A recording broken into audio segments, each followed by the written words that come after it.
هاتي الساعة 1 الظهر.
تزويج موسى بابنة شعيب ورعيه الغنم.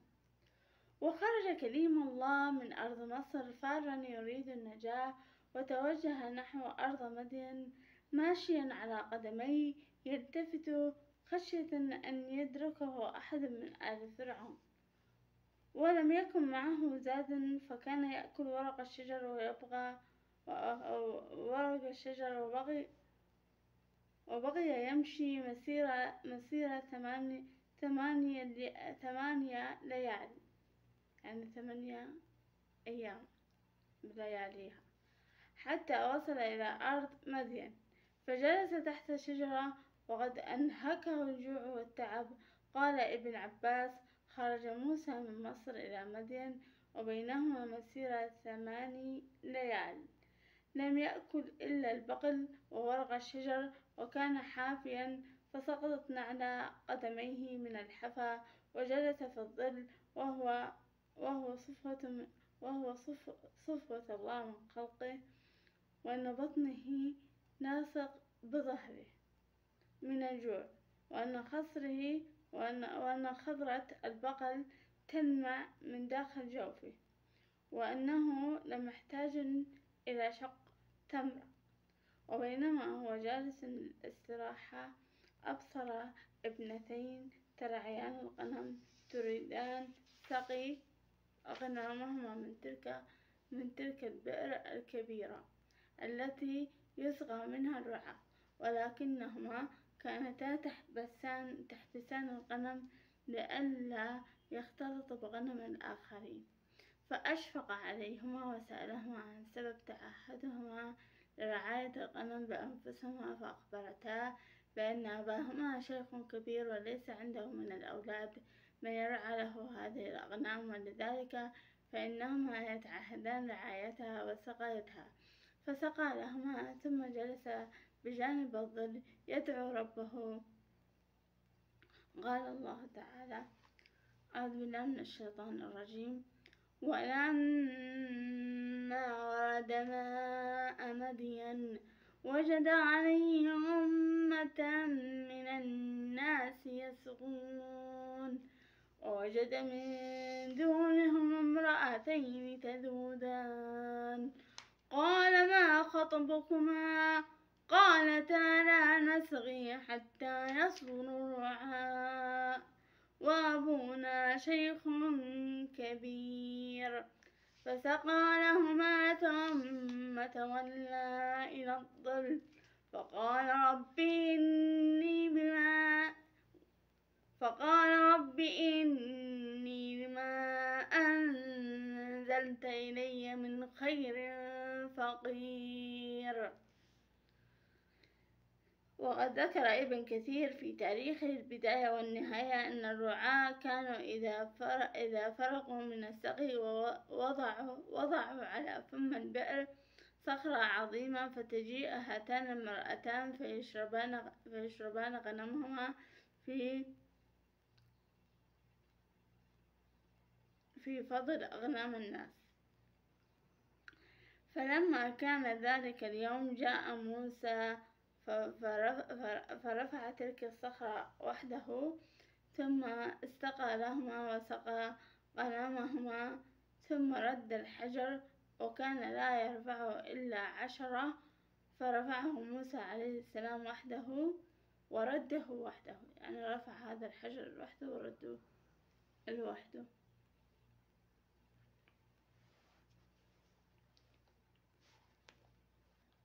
فلما رجعت الفتاتان، يعني هذا الحجر ما يرفعون إلا 10 أشخاص. فلما رجعت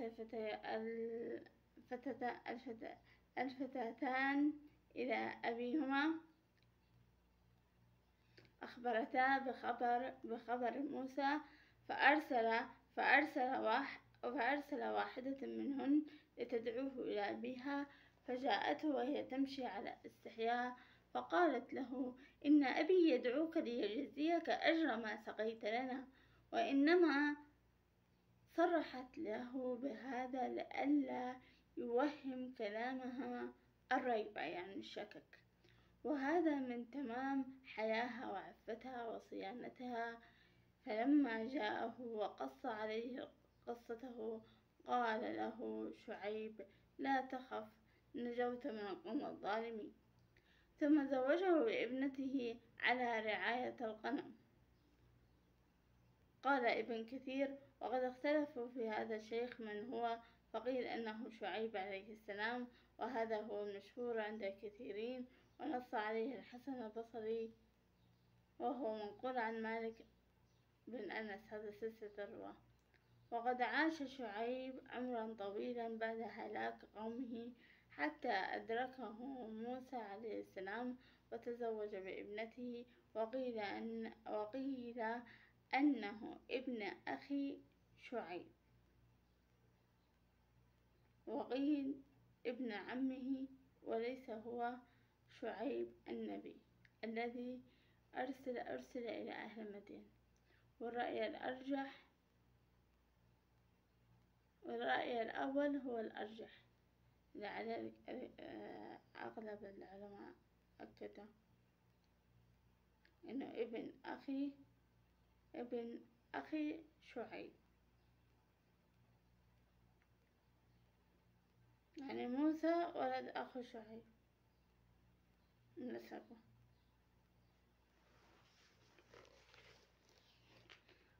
ومكث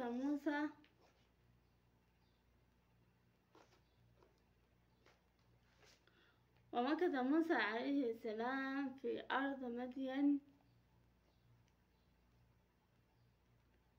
بعد أن تزوج بابنة شعيب، وهو يرعى الغنم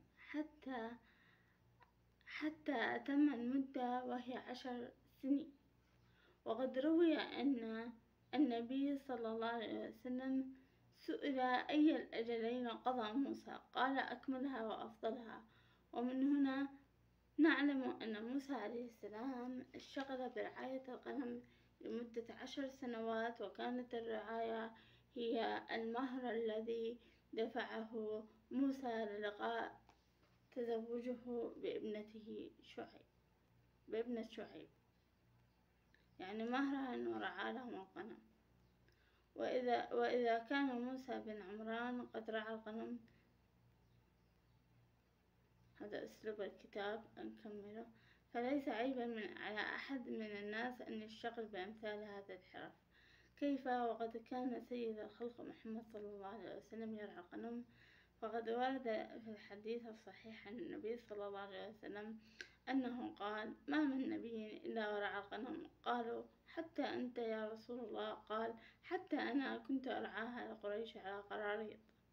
والحكمة في رعاية الغنم من جهة الأنبياء والمرسلين هو أن يتعودوا على السكينة والتواضع، وليكون ذلك مقدمة لسياسة الأمة وقيادتها، كما يقود الراعي غنمه ويتعهدها بما يصلح شأنها.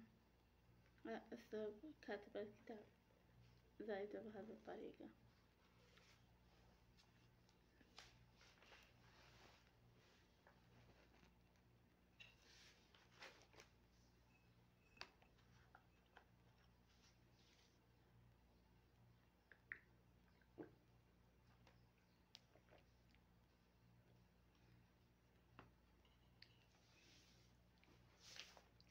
رجوع موسى إلى مصر وتكليم الله سبحانه وتعالى له عند جبل الطور.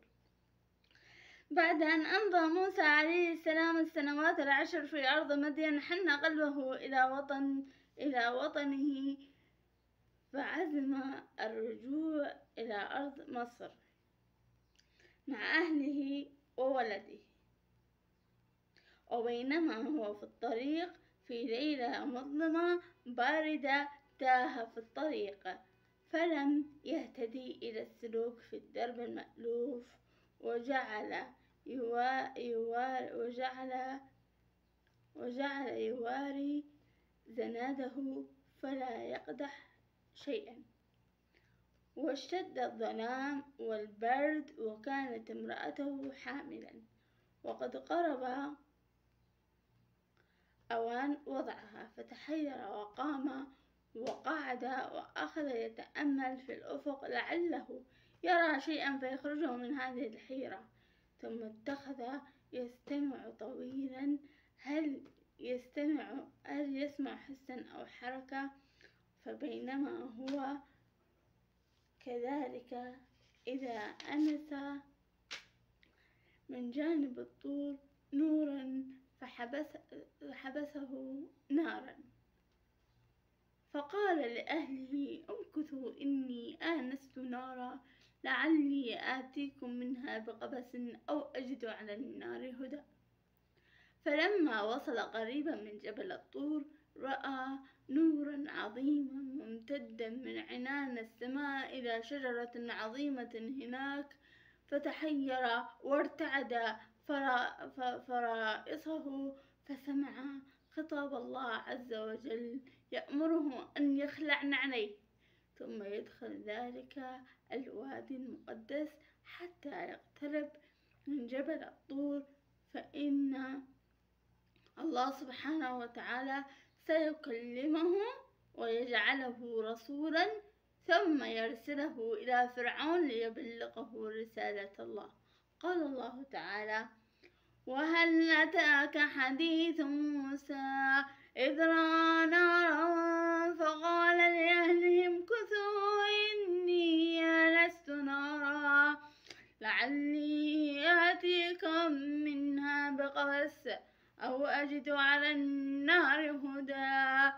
فلما أتاها نودي يا موسى إني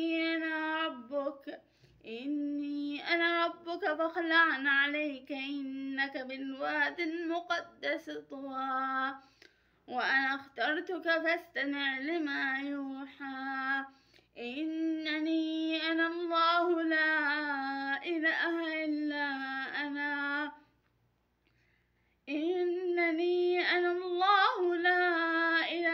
إلا أنا فاعبدني وأقم الصلاة لذكري إن الساعة آتية نكاد خفيها لتجزى كل نفس بما تسعى. وهكذا نبأ موسى وكلمه ربه عند جبل الطور المسمى طور سيناء، وأعطاه آية تدل على صدق نبوته ألا وهي معجزة العصا واليد. ثم أمره أن يذهب إلى فرعون ليدعوه إلى الله، فطلب موسى من ربه أن يبعث معه أخاه هارون ليكون معينا له على تبليغ الرسالة. قال الله تعالى: أعوذ بالله من الشيطان الرجيم. قال رب إني قتلت منهم نفسا فأخاف أن يقتلون وأخي هارون هو أفصح مني لسانا فأرسله معي يرد أن يصدقني إني أخاف أن يكذبون. قال سنشد عضدك بأخيك ونجعل لكما سلطانا فلا يصلون إليكما بآياتنا أنتما ومن اتبعكما الغالبون. بعض المفسرين لما قصد موسى إلى تلك النار وجدها تتأجج في شجرة خضراء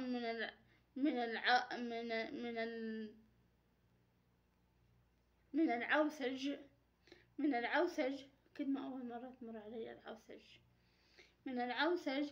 فوقف متعجبا، فناداه ربه بالوادي المقدس طوى، فأمره أولا بخلع عليه تعظيما وتكريما لتلك البقعة المباركة، ثم أمره ثانيا أن يلقي ما في يمينه، فألقاها فإذا هي حية تسعى، ثم أمره أن يدخل يده في جيبه ثم يخرجها فإذا هي بيضاء لها نور كنور الشمس.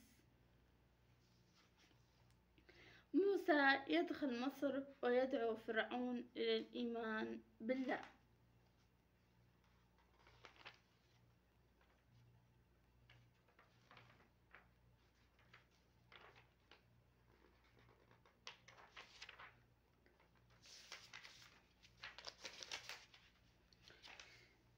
ورجع موسى بعد أن كلمه ربه، فسار بأهله نحو مصر حتى وصلها ليلا، وأوحى الله سبحانه إلى أخيه هارون يبشره بقدوم موسى ويخبره أنه قد جعله وزيرا له ورسولا معه إلى فرعون.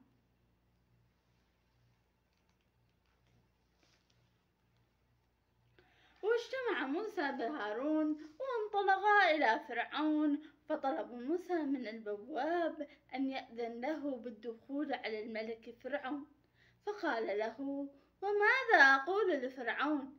فأجابه موسى بقوله: قل له جاءك رسول رب العالمين. ففزع البواب من هذه الكلمة، ودخل على سيده وأخبره بما قاله وما سمع، وقال له: إن بالباب إنسانا مجنونا يزعم أنه رسول رب العالمين. فقال فرعون: ادخلوه. فدخل موسى ومعهم هارون إلى فرعون، ودعاه إلى الله وبلغه رسالة ربه، فاستهزأ به فرعون وقال: هل هناك إله غيري؟ ثم تحقق فعلم أنه موسى الذي تربى في بيته، يعني اتحقق منه وعرف أنه هذا اللي تربى قبل بيته. ثم كان من أمره ما كان، فقال له فرعون كما قص علينا القرآن الكريم. أعوذ بالله من الشيطان الرجيم.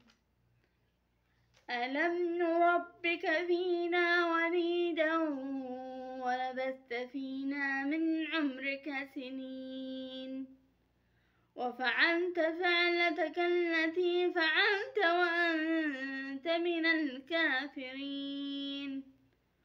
قال: فعلتها إذا وأنا من الضالين،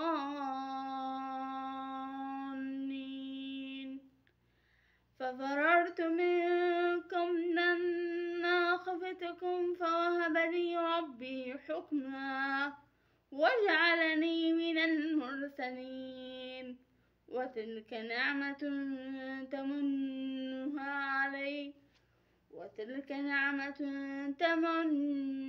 علي أن عبدت بني إسرائيل. قال فرعون: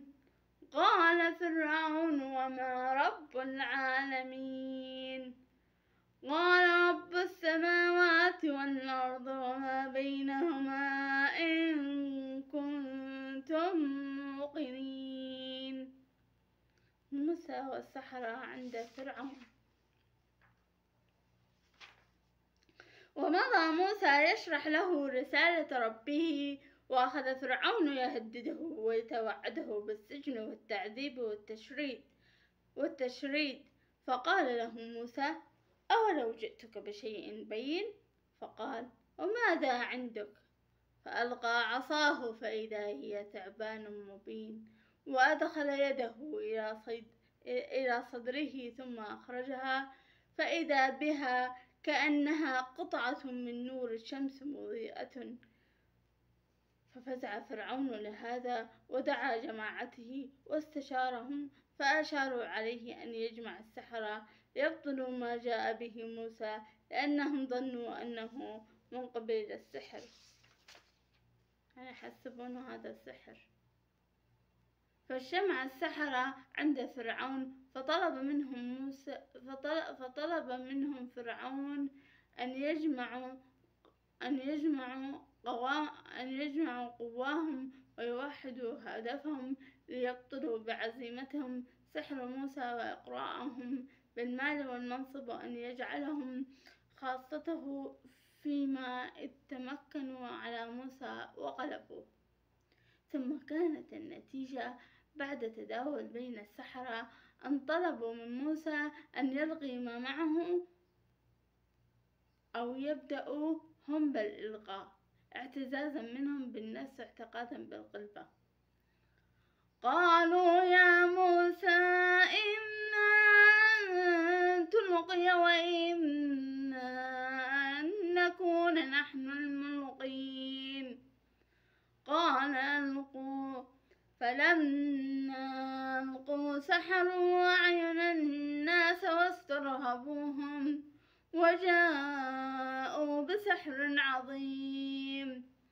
وأوحينا إلى موسى أن ألق عصاك، فإذا هي تلقف ما يأفكون، فوقع الحق وبطل ما كانوا يعملون، فغلبوا هنالك وانقلبوا صاغرين. ألقى السحرة حبالهم وعصيهم وقالوا مغترين بعزة فرعون إنا لنحن الغالبون. ونظر موسى وإذا بهذه الحبال والعصي كأنها حيات وثعابين،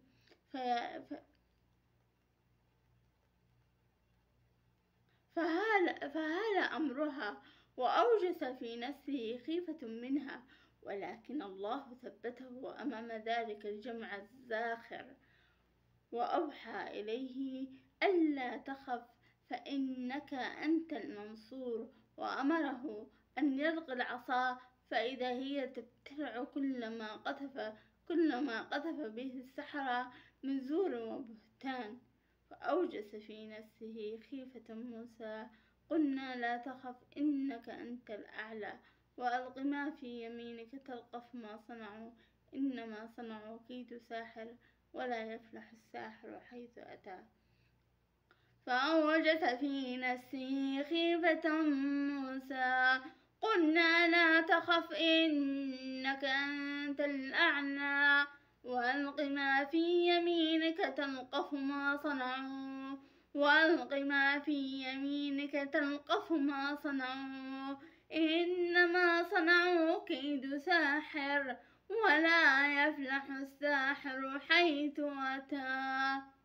يذكر المؤرخون أن موسى عليه السلام لما ألقى العصا انقلبت إلى حية عظيمة لها عنق طويل وشكل مفزع هائل، حتى أن الناس هربوا فزعا منها، وقد أقبلت هذه الحية على الحبال والعصي فجعلت تلقفها، وفي أسرع ما يكون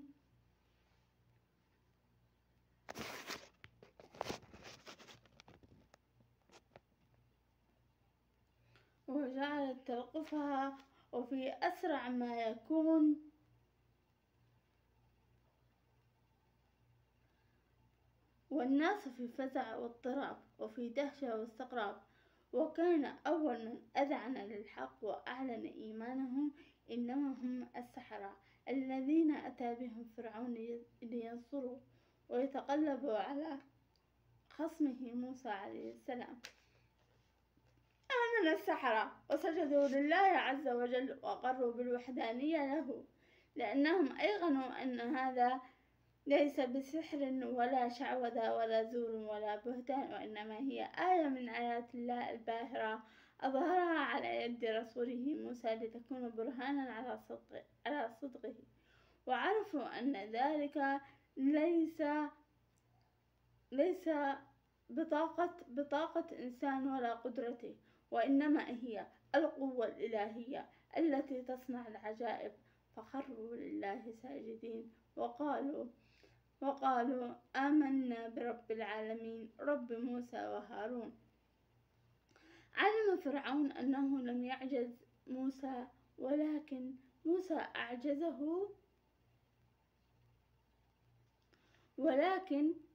أعجزه فأراد أن يستر هزيمته ويستعيد هيبته، فقال للسحرة وكان صاحب مكر وخداع: إنه لكبيركم الذي علمكم السحر، فلسوف تعلمون، لأقطعن أيديكم وأرجلكم من خلاف ولأصلبنكم أجمعين. توعد السحرة بالقتل والصلب وتقطيع الأيدي والأرجل، واتهمهم بالتآمر مع موسى، مع أنه يعلم علم اليقين أن موسى لم يعرفهم ولم يجتمع معهم من قبل، لأنه كان مقيما في أهل مدين، فكيف يكون كبيرهم الذي علمهم السحر؟ يعني يحسب إنه موسى عليه السلام صار مكانه إنهم صاروا سحرة معاه، مصدق إنه موسى عليه السلام ساحر النبي موسى، وإنه قلبوا معاه زي ما هم كانوا معاه.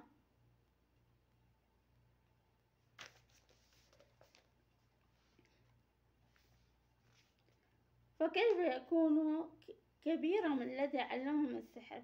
ثم أن موسى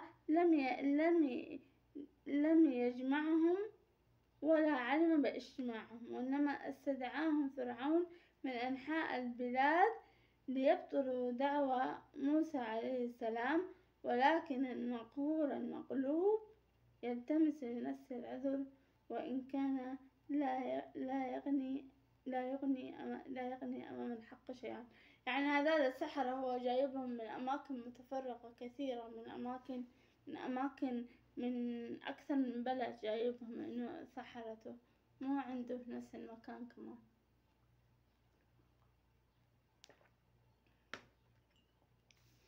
أما السحرة فقد ثبتوا على الإيمان ولم يبالوا بوعيد فرعون وتهديده، بل صرخوا في وجهه صرخة الإيمان والبطولة، متحدين لفرعون وبطشه وجبروته.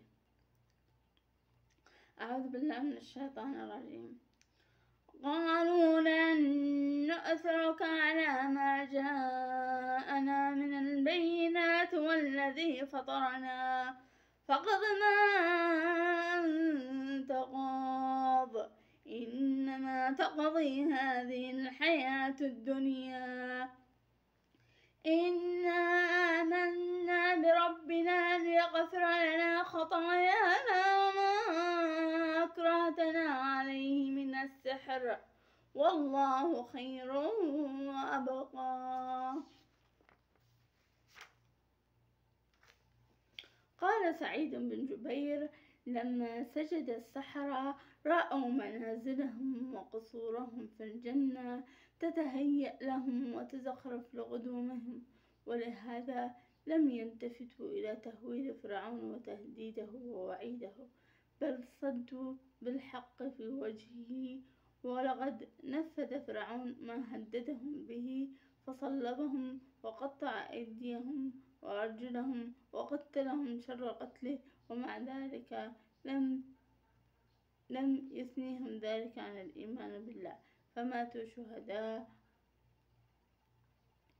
قال ابن عباس: كانوا من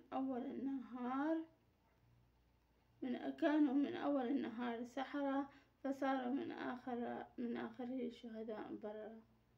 هذا قال ابن عباس. تمادي فرعون في ضلاله. رأى فرعون الآيات الباهرة والبراهين القاطعة التي تدل على صدق موسى عليه السلام، ولكنه تمادى في كفره وأصر على عناده معرضا عن الآيات البينات التي جاء بها موسى كليم الله، وأغراه قومه بموسى ومن آمن معه لائمين له منكرين عليه. ترك موسى وقومه يفسدون في الأرض، فسكن فرعون روع القوم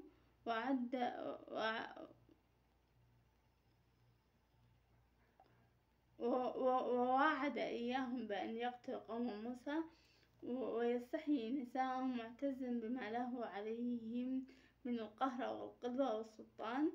ثم اتبع القول بالعمل، فضج بنو إسرائيل بالشكوى مما حاق بهم من الحلف والظلم، فأوصاهم موسى بالصبر وبشرهم بالنصر ووعدهم حسن العاقبة. قال الله تعالى اللي هو على الآية هذه نفسها، هي كاتبها المؤلف بهذا الأسلوب. أعوذ بالله من الشيطان الرجيم. وقال الملأ من قومه أتذر موسى وقومه ليفسدوا في الأرض ويذرك وآلهتك، قال سنقتل أبناءهم ونستحيي نساءهم وإنا فوقهم قاهرون. قال موسى لقومه استعينوا بالله واصبروا إن الأرض لله يورثها من يشاء من عباده والعاقبة للمتقين. قالوا أوذينا من قبل أن تأتينا ومن بعد ما جئتنا، قال عسى ربكم أن يهلك عدوكم ويستخلفكم في الأرض فينظر كيف تعملون. صدق الله العظيم. نكمل قصة موسى عليه السلام في المقطع اللي بعده. السحرة هذول اللي جايبهم من أماكن، من بلدان كثيرة، يعني أكثر من مكان جايبهم.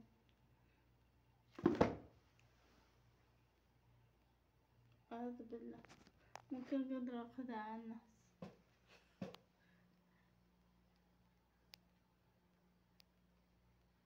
أنا حسب المعلومة إنه ما عنده حوالينه، يعني عايشين معاه في نفس المكان، هم في أماكن بلدان متفرقة وجايبهم من أكثر من بلاد.